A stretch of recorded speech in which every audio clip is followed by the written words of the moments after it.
What's going on, everybody? Cowboy C3. Before we get started today, if you guys are here, make sure you click the like button, subscribe, share it, do whatever you got to do with it, man. I would appreciate it. So, how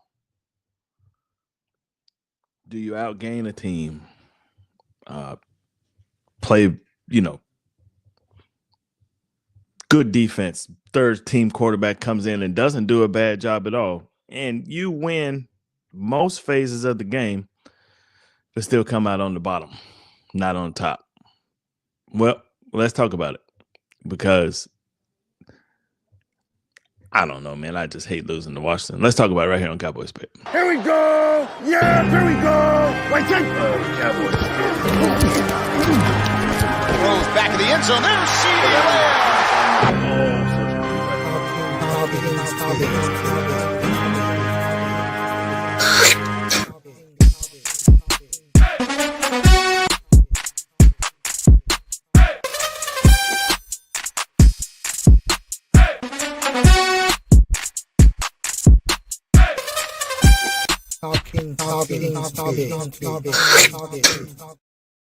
Hey, Caleb.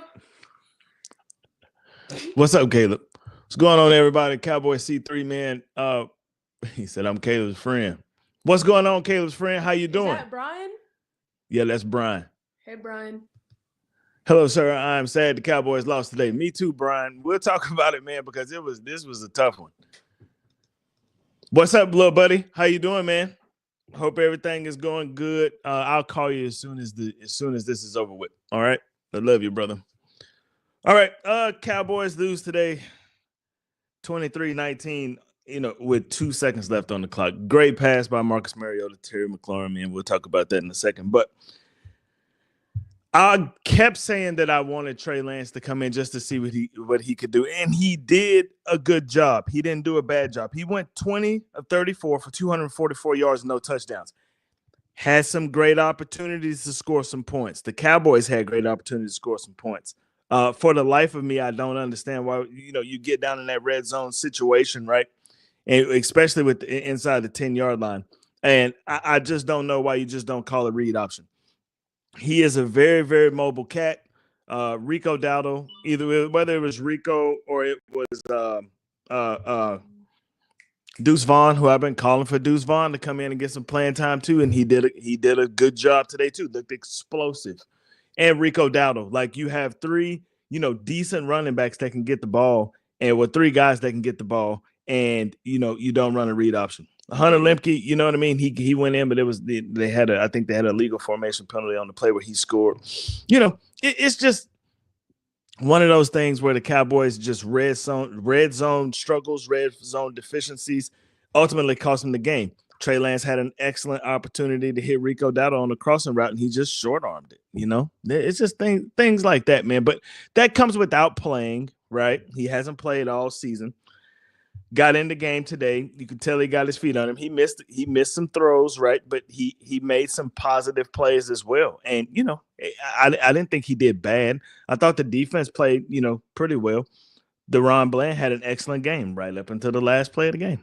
It happens. Washington, first 12-win season, I think they said since 2012 or something like that. And going into playoffs, don't have to play Philly in the first round. They really needed this win, and they attacked it. Jaden Daniels came into the game. He wasn't very effective, 6 of 12 for 38 yards, didn't really have a good half at all. But they bought Marcus Mariota in, and Mariota comes in and goes 15 of 18 for 161 yards and 2 touchdowns. Critical fourth down run at the end of the game as well. Critical one. So Marcus Mariota was doing good. I have to give it to him. I agree, Brian. He had a great game. He played extremely well for a great half of football. And, the old duck came through, and that's a good thing. Rushing yards, Mariota led all rushers with 5 of 56, averaged 11.2 yards a carry, had a touchdown. Jaden Daniels had 4 carries for 27 yards, and Austin Eckler had 3 carries for 12 yards. Terry McLaurin had 8 catches for 62 yards and a touchdown. Zach Ertz, 5 catches for 44 yards. Austin Eckler had 2 catches for 20 yards. Jeremy Chin, 11 total tackles, had a sack. They played pretty well. Bobby Wagner had 8 tackles. I'm not saying that Washington didn't play well. They played a bend but don't break defense, which is not really Dan Quinn's style of defense, but it worked today. In 20-20, we'll give you some yards. Take what you can take. But once you guys get in the red zone, we're gonna buckle down on you, and you're not gonna be able to move the football. And that's exactly what happened today. Even though there were opportunities, Ferguson almost made a fantastic circus catch. Kind of missed Brandon Cooks on a crossing route, I think, in the third quarter, in the back of the end zone, just kind of overthrew the ball. But that comes with repetition, and Trey Lance just hasn't had much repetition this season. Trey Lance goes 20 of 34 for 244 yards. Rico Dowdle, 22 carries for 72 yards. Deuce Vaughn had 6 carries for 37 yards, 6.2 yards per carry. Trey Lance had 6 carries for 26 yards. Hunter Lemke had 3 carries for 15 yards. Turp had 1 for 5. Jalen Tolbert had 4 catches for 98 yards today. Had played good football, played solid football, played well at receiver. And like I said, some of these younger guys, right, they're coming out and they're playing in these games. They're playing for roster spots. They're playing for roster spots next season. And whether it's with the Cowboys, without the Cowboys, or on another team, they're playing for roster spots. Trey Lance, he played well. It's going to be between him and Cooper Rush who leaves. Trey Lance, I tell you this, Trey Lance is still under contract, though. I will say that. So the only way you're going to get rid of him is if you cut him or you trade him, and they seem to like him. And he, like I said, he didn't play terrible today. He looked very good at times, and he missed a couple of wide open passes, including the touchdown the missed touchdown to Rico Dowdle. This is how, you get in games where you outgame other teams. You had 100, you gave up. Washington only had 156 passing yards. You had 228. Washington only had 113 rushing yards. You rushed for 150. But you still end up on the losing end of the spectrum. And you ended up on the losing end of the spectrum because your red zone efficiency was 0. It was nothing. Brandon Aubrey kicked a lot of field goals again today. That's why a lot of people say he's the best player on the team. I mean, he's phenomenal. He's a great kicker. That's why he's going to the Pro Bowl. And there's nothing you can really, this game was just kind of, it kind of wrapped the whole season up into a whole. There's things that you do well. You get down in the red zone. You can't score. You build some leads in some games, and you just give it up. You gave up a big run to give up the game. You've been giving up big runs all season. Kind of shut it down at the end, right? Run defense got a little better. Defense in general just played better. But when it really, really mattered, it just didn't come through, And it's, to be honest, I'm kind of glad the season is over. To be honest, I'm ready to see what they're going to do in the offseason. There's some things, there's some glaring holes on this team that they got to fix. They have to fix it. Hold on, y'all. Okay, yeah, I could talk about that for sure. Okay, so I'm getting a text talking about, it was they feel like that the loss gave the Cowboys a better draft pick. Yeah, I mean that's a given, right? That is a given. So right now, the Cowboys would draft 12th. They would draft 12th. At 7-10, they're gonna draft 12th. Now, that can change because San Francisco still has to play, and if they win, right, then we move up to 11th. The best that I think we can do in the draft is 11th. I think so. So there's some glaring holes on this team that need to be addressed, and a lot of people are going to tell you that the main hole that needs to be addressed may be the coaching staff. I'm not so sure that happens. I'm just not. If I was Mike McCarthy, I probably wouldn't come back. I probably would choose not to come back. But, McCarthy, according to some reports, right, McCarthy it seems like he's going to have some opportunities to go coach in other places. Because if you think about it, you took a bad roster and won 7 games, Like I said, at the beginning of the season, I picked this team to win 4 games. So in my eyes, they exceeded expectations. And it was not a good season at all. But with the roster and the way that it was built, I just did not think that they would be successful. Not at all. I don't see how they could be successful. But They did some things at the end of the year, especially showing up the offensive line and making and developing a running game. You got 1,000-yard rusher, Rico Dowdle. That kind of, I think that kind of saved the season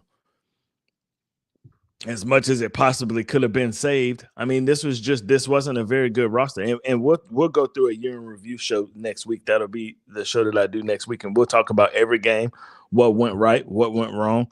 And you'll hear a lot more wrong than right because this team just wasn't very good, especially at first. They played a good game against Cleveland, and you see how Cleveland ended up.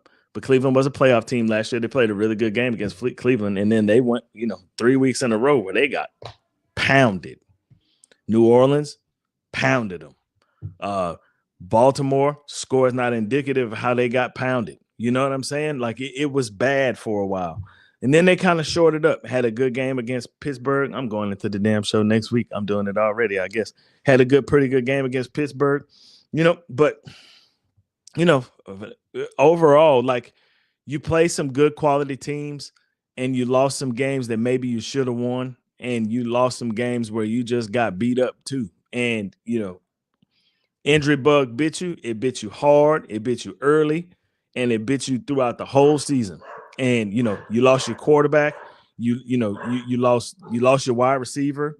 You lost a lot of good players, man. You lost some really good players this season, but you get those guys back. You get them healthy, right? Start all over. You make some additions in the offseason. At least you hope that you do, and you come back and you try it again next year. It's the best you can do. Is the coaching staff going to change? Probably not. Your ownership's not going to change. So, with the Cowboys, man, you know what you're going to get. You know what you're going to get. At best, you're going to go 12-5, 13-4, and you hope you make it to the divisional round where you'll probably lose a game. Just is what it is, right? And we talked about, a lot of this stuff last show. Until there's some major shakeups, some major changes within the structure of the organization, that's just what it's going to be.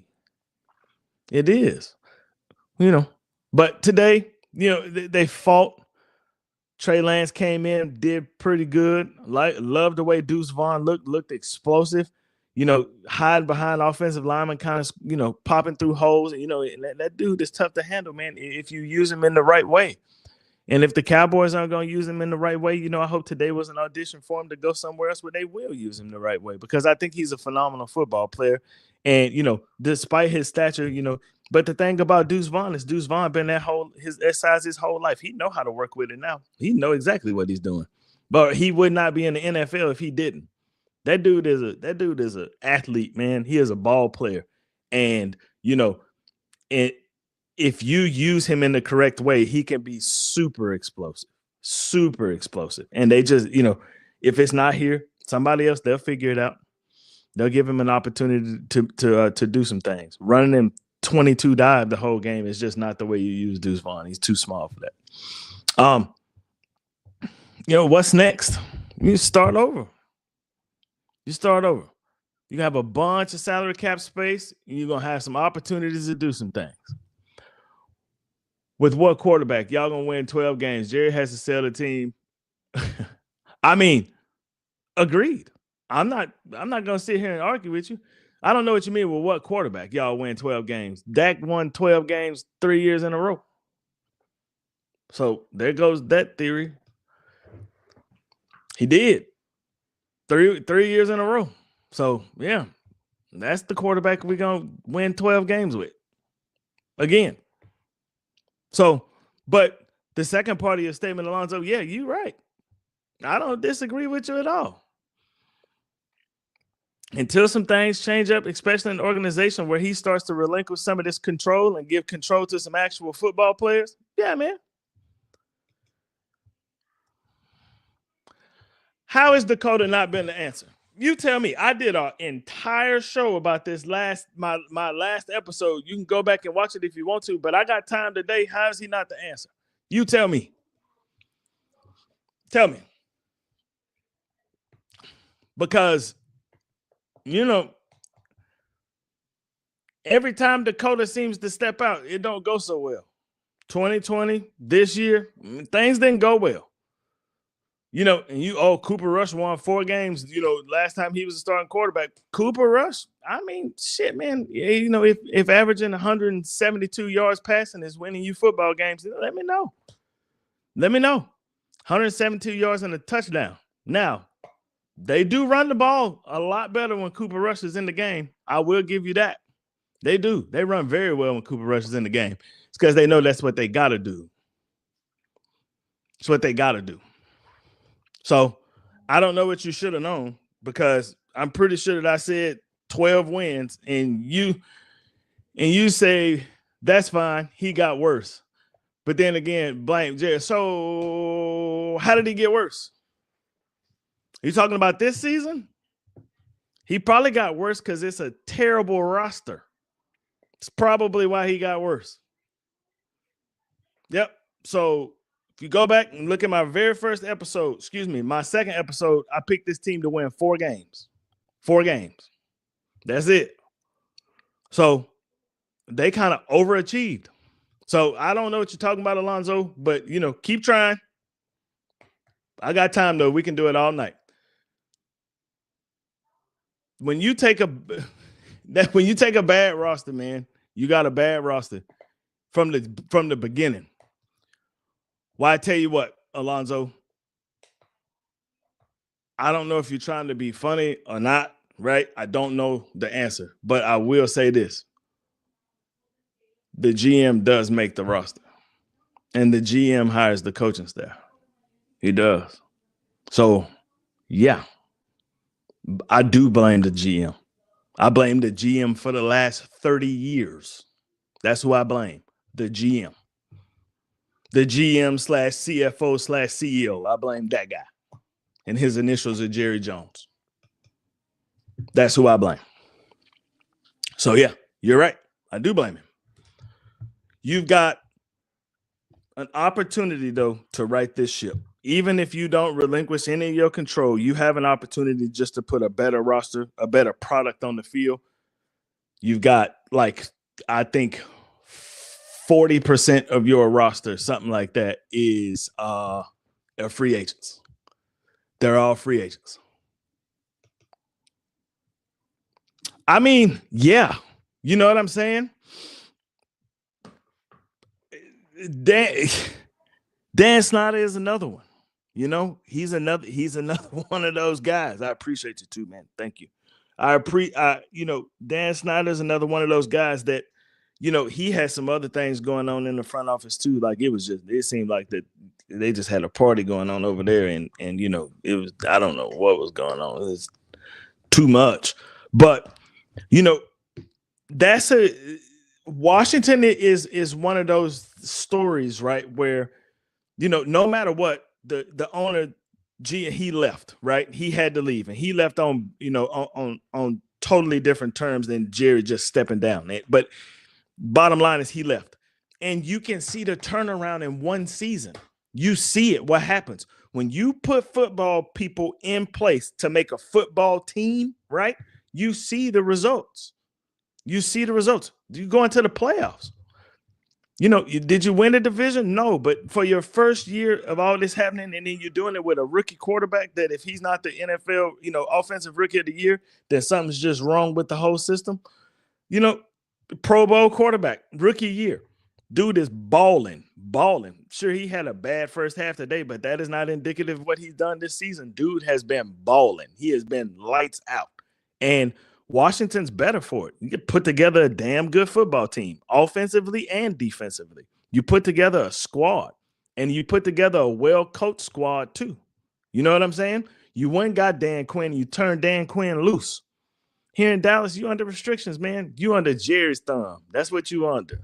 And, I say it every time we start talking about the playoffs. The whole regular season, that's a checkerboard.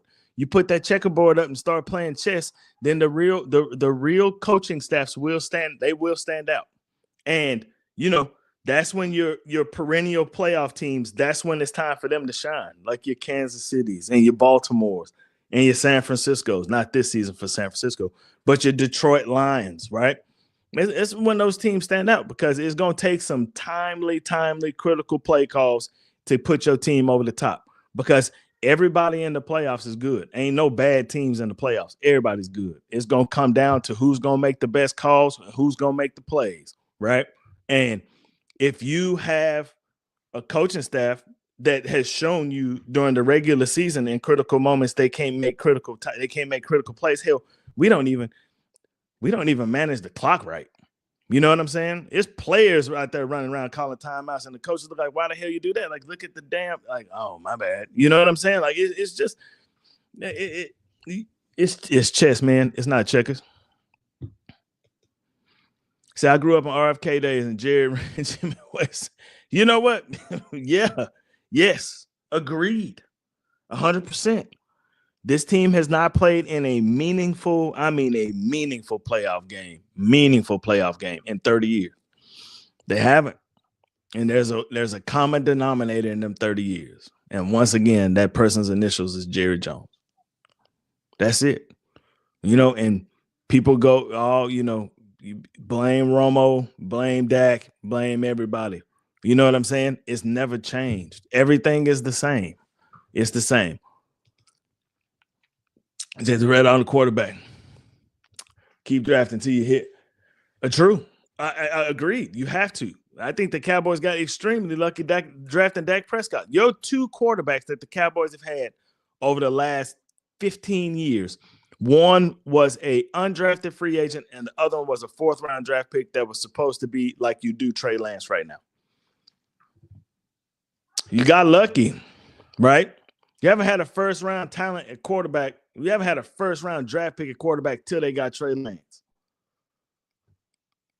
That's Trey Lance is the last first-round draft pick that we've had at quarterback, in forever.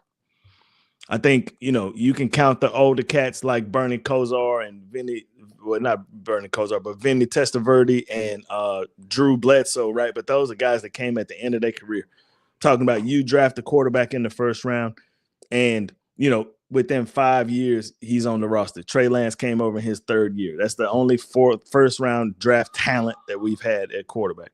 And, why they considered the Trey Lance to be a bust. I don't really think he's a bust. I just think that he has to play. He didn't play a lot in college at all. I think he played a season and a half in college. Dude ain't played no football. And the only way he's going to get better is to play football. And this was why this was the golden opportunity once Dak got hurt to squeeze him in some playing time and let him play some actual football instead of just playing a couple of preseason games and sitting him down for the whole season. Not even on the active roster. He's just an emergency quarterback just in case one of them goes down, right? There's an excellent opportunity to do that. And sure, you won a couple games, but, you really weren't ever in no playoff hunt. Sure, you were always over there on the side in the hunt, right? But do we really think that the Cowboys were going to be a playoff team? No, we didn't. So you might as well let your fourth-round draft pick play, right? And you let him play today, and he didn't do bad. He was rusty, right? But that rush should have been taken off a long time ago, right? It should have been, but it wasn't. You know what I'm saying? And can't cry over spoiled milk. It wasn't. He got his opportunity today, and he didn't do bad, right? I don't think he did bad at all. I think it was a great audition tape today. Like I said, whether it's here or somewhere else, I truly believe that Trey Lance will be here, and I just think they'll move on from Cooper Rush. I think they will. I think they'll move on from him. Sam Darnold better than Dak. I tell you what. I will tell you what. I remember RG, man. I went to a Redskins bar today. I was in the Redskin room surrounded by command Redskin football team fans. And a lot of the conversation went over to RG3. And it was like, I remember when RG3, when he first came to Cowboy Stadium, and I was like, man, like they're going to be very good for a very, very long time. And he got hurt, and he got hurt because he ran the damn ball too much. Ran the ball too much a lot. You don't believe what? You don't believe I was sitting there with some Redskin fans? You crazy as hell. I was in there, Austin Avenue, right here in Plano, Texas. I was in that thing. and I was in there with some friends of mine, and I went in there and watched the game, and it was a hostile environment. But once they won, everybody was cool. Is Sam Darnold better than Dak? He had a damn better season than Dak, I tell you that. But you look at the body of work, no, there's no way that he's better than Dak. Not at all. He had an excellent season this year, but that's what happens when you put together a team, right? He said you faking. I tell you what, man, I want you to do this. If you ever in the Dallas area or if you're around here, right, go to Austin Avenue on Park Road in Plano, Texas. And as soon as you walk in, it's a dude at the counter right there, and you ask him where the Redskins room is, and he'll point over to his left, it's to your right, and you walk around the corner, and it is an entire room decorated in Redskin stuff, and it is full of Redskin fans. And I had some friends that I went to I didn't even go to high school, but I went to elementary and middle school with them. They've been trying to get me to get with them for the longest, and I decided that today was going to be that day, and I went in there. And yeah, as soon as I walked in there and I said something about them Cowboys, man, everybody turned around and looked at me crazy as hell. And there's like 100 of them in there. It's like 2 or 3 scattered football fans. Man, ain't nobody going, man, it ain't that serious, bro. It ain't that serious at all. But I went up in there, man, and I had a great time. I did. I had a great time. Talked to a bunch of people, people coming over to the table. And I was telling them about this podcast and stuff, man, but it was a good time. It was fun, man. I had a great time today. I did. That's why I'm so late getting on here right now. But I had a great time and hung out with some old friends, man, and listened to them sing that damn fight song, whatever it is, Hail to the Redskins or whatever. Man, shit was getting on my nerves, especially that last touchdown, because they all jumped up and they won't come over there around me and start singing that dumbass song. Shit pissed me off. But, well-deserved win. Well-deserved. That last drive, Marcus Mariota showed you. You know what I'm saying? Hey, he can still ball. He still got it in him. Still got it in him. All right. So, Cowboys fall, man, 23-19. End of the season. Next episode, we'll just do a season review. Talk about, all these games, what went wrong, what went right. Had a whole lot of wrong, had a little bit of right though, you know what? I've been told that a lot. I would tell you this about me, Zoe, and this is the 100% truth. I love my Cowboys. I love them till the day I die. First pitch I ever took was on a Cowboy rug with an orange Nerf football. You know what I'm saying? I've been loving them my whole life.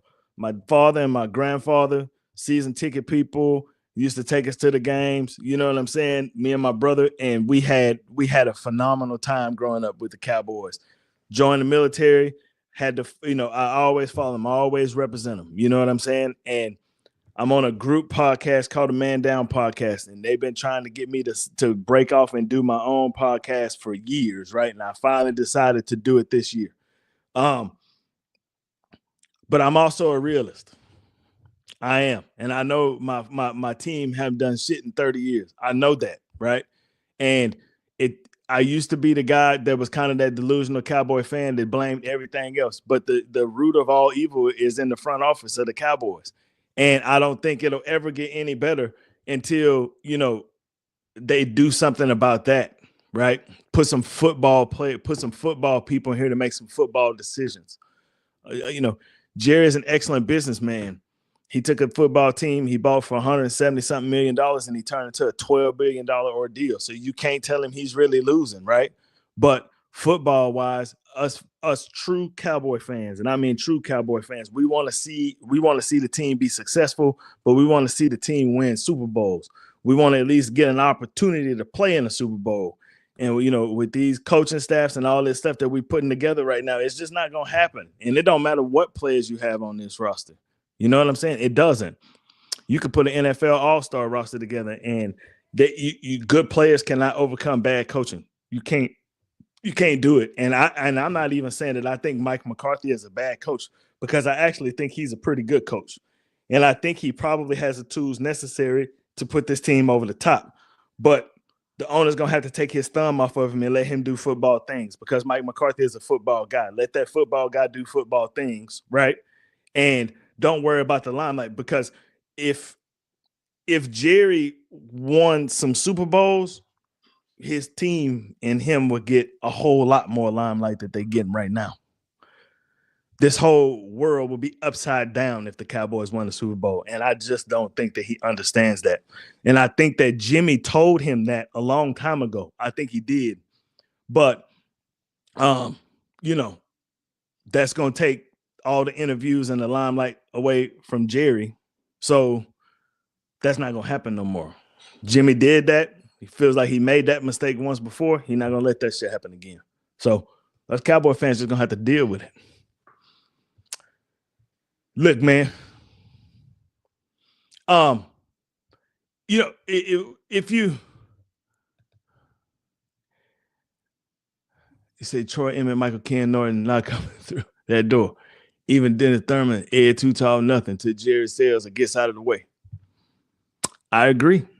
I think that you've had some extremely talented rosters here in the last 8 years, 10 years. You've had some extremely talented rosters that just couldn't get over the hump. Hell, 15 years, because Romo, that team, that year that Dez called it, that roster was phenomenal, full of Hall of Famers. You know what I'm saying? And, you know, you couldn't jump the hump because you got in these situations where it was going to be both teams are exceptionally even. They're evenly matched. And it's going to take a timely play call in order for you to win this football game. And you don't have a coaching staff that'll do it, right? And that falls on the general manager and the owner. And the general manager and the owner for the Cowboys just so happens to be the same person. So, you know, I said this too, Alonzo. If the Cowboys would just hire Troy Aikman as the general manager, I think they would be a lot better off than where they are right now. I truly and honestly believe that, because Troy would get this roster right. He would build around his people. He would build around the nucleus that we have right now, build some the way it can hide some of these discrepancies that these guys have, right? And make a roster to where an affordable roster, right? Where, you know, you would be in contention for Super Bowls, you know, for years. I truly believe that. And that's wishful thinking. That's wishful thinking on my part. It really is. I wish it would happen, but I just don't. I don't know. I don't know if it will, right? Because I think that those caliber players that you mentioned right here, I think we have those caliber players right now. I do. I think that they do. I think they have a good nucleus. I think Dak, I think CD Lamb, Micah Parsons, Tyler Smith.